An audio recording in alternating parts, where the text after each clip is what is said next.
श्रोता प्रेमियों, मैं राम सागर शास्त्री आप लोगों के समक्ष रखने जा रहा हूं एक दृष्टांत, विभीषण की बुद्धिमानी।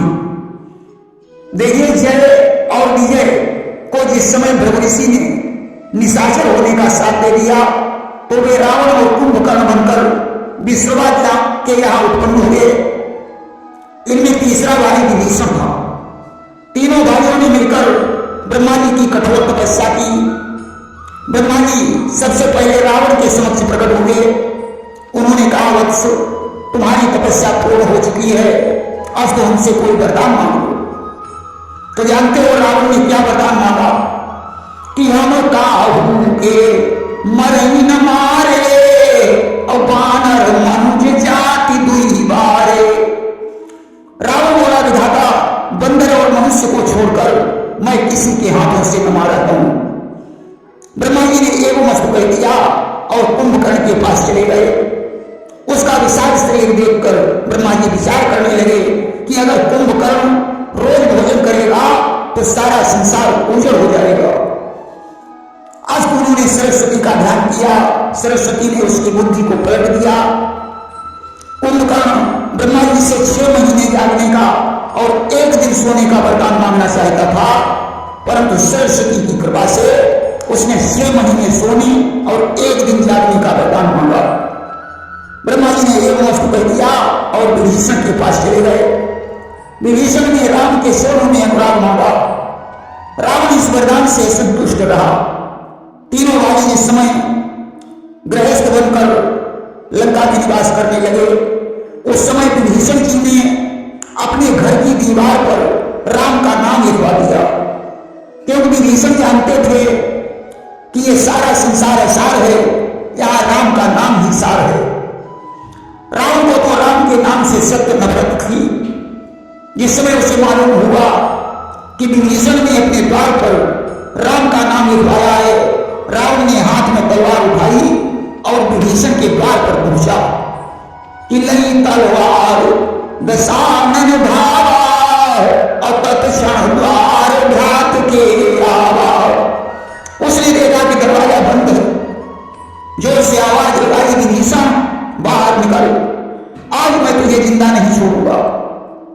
आज रावण की आवाज सुनकर विभीषण की पत्नी शर्मा भयभीत हो गई। विभीषण ने कहा, प्रिय, डरने की कोई बात नहीं है, तुम शांति से बैठो, मैं रावण को समझा लूंगा। विभीषण जानते थे कि अहंकारी लोग अपनी प्रशंसा से प्रसन्न हो जाते हैं। दरवाजा खोलकर बाहर निकले। उन्होंने भाई के चरणों में प्रणाम किया और कहने लगे, भैया, ऐसा मैंने क्या अपराध किया है जो आप इतने गुस्से में हो रहे हैं। रावण ने कहा, विभीषण, राम हमारा शत्रु है, तूने उस शत्रु का नाम अपने दरवाजे पर लिखवाया है, इसलिए मैं तुझे जीवित नहीं छोड़ूंगा।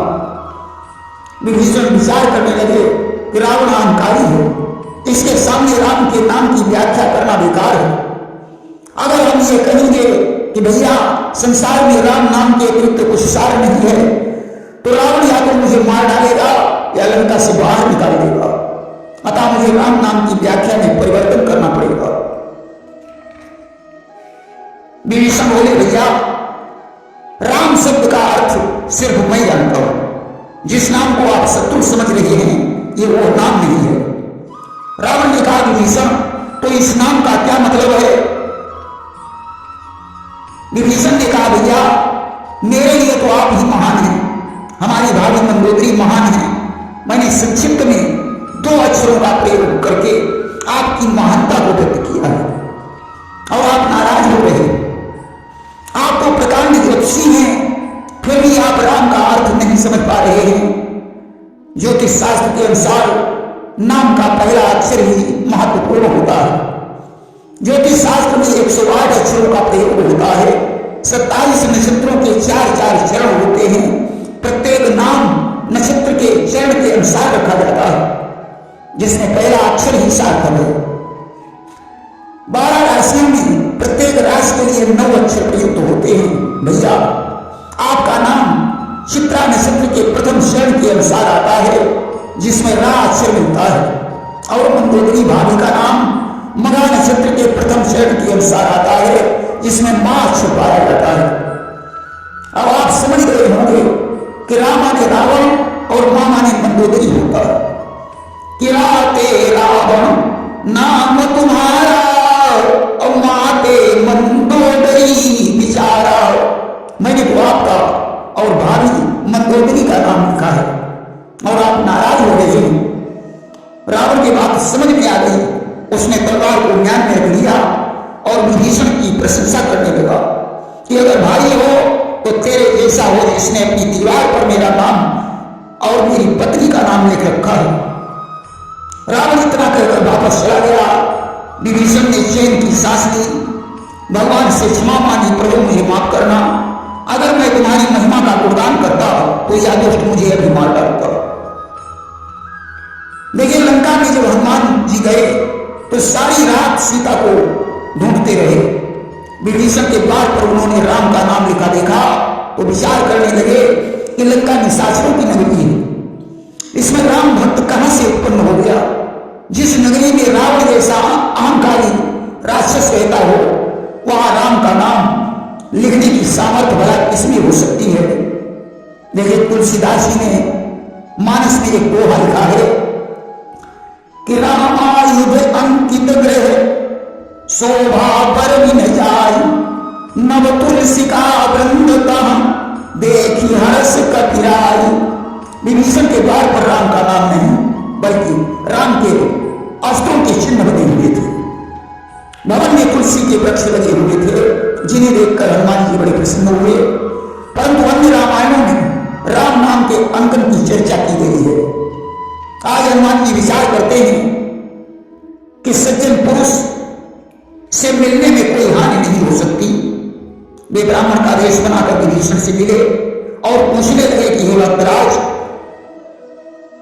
इस राक्षस की नगरी में तुम किस प्रकार रहते हो। विभीषण ने बताया कि सुनम पवन सुत रानी हमारी और जीवी दर्शन जीव विचारी।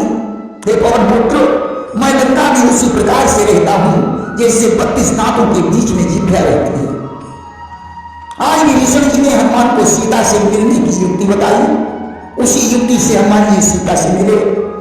देखिए विभीषण जी जानते हैं कि राम का नाम ऐसा है जो कभी आग से नहीं जल सकता, पानी में डूब नहीं सकता, इसे चोर भी नहीं चुरा सकता। यह एक ऐसी संपत्ति है जो कभी नष्ट नहीं हो सकती है।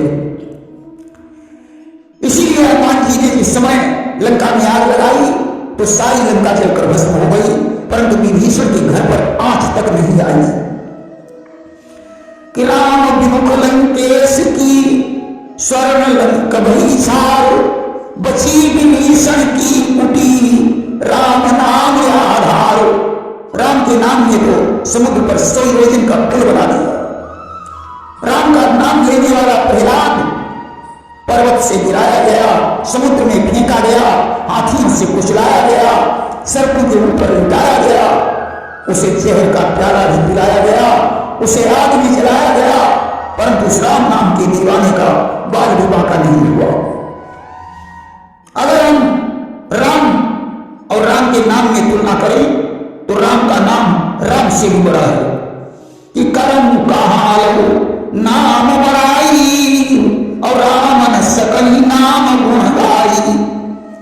राम से विमुख रहने वाला रावण संसार से विदा हो गया और राम का नाम लेने वाले विभीषण अमर हो गए। इसीलिए प्रत्येक मनुष्य को प्रतिदिन राम का नाम जपना चाहिए कि चौंकियो बच्चों स्तुति नाम प्रभाव और कली विशेष में ज्ञान उपाऊ।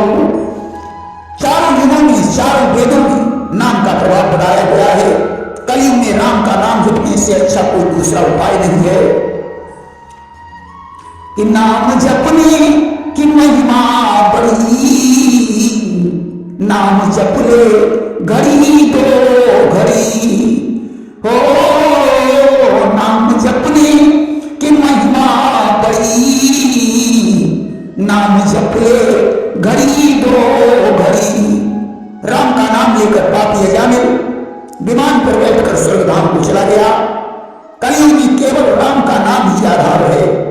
कि कलयुग केवल नाम आधार और सुमेरी सुमेरी नर उतर पारा, और ठारे वही थे परे उतानी, राम कहानी पे परे सयानी। देखिए सयाना वही है जो भगवान का नाम जपता है। राम के नाम में 2 अक्षर, रा कहने से मुंह खुल जाता है और पाप निकलकर भाग जाता है। मां कहने पर मुंह बंद हो जाता है और पाप अंदर प्रवेश नहीं कर पाता है। बोलिए सियावर रामचंद्र की जय।